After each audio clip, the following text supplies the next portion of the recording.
అయితే ప్రస్తుతం మనతో ఉన్నారు, మాట్లాడే ప్రయత్నం చేద్దాం. సార్ చెప్పండి, అసలు ఏం జరిగింది అనుకుంటున్నారు, అసలు ఎందుకని మృతి చెందారు?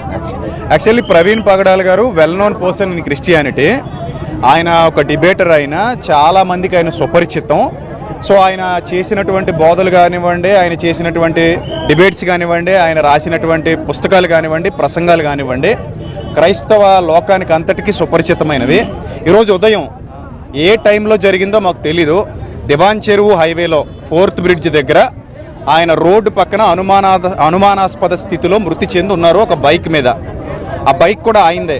సో రాత్రి నుంచి ఆయనకు సంబంధించినటువంటి ఎవరైతే కన్వీనర్స్ ఇక్కడ ఉన్నారో వాళ్ళు ఎన్నిసార్లు ఫోన్ ట్రై చేసినా కూడా ఆయన రెస్పాండ్ అవ్వలేదని చెప్తున్నారు.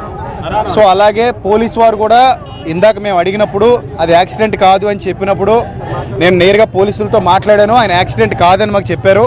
సో డాక్టర్స్ కూడా ఏమన్నారంటే ఇది అనుమానాస్పద మృతిగా ఉంది అని చెప్పారు. ఆయన ముఖం మీద చాలా భయంకరమైన గాయాలు ఉన్నాయి, ఈ పెదాలన్నీ కూడా కట్ అయిపోయి ఉన్నాయి, అదేదో రాడ్తో కొట్టినట్టుగా మాకు అనిపిస్తుంది. సో కాబట్టి ఏం జరిగిందనేది మాకు తెలీదు.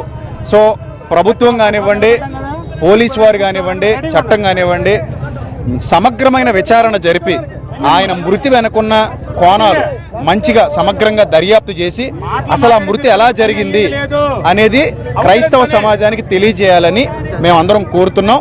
సో వాళ్ళ కుటుంబం కూడా హైదరాబాద్లో ఉంటుంది, ఆయన ఇక్కడ వ్యక్తి కాదు యాక్చువల్లీ.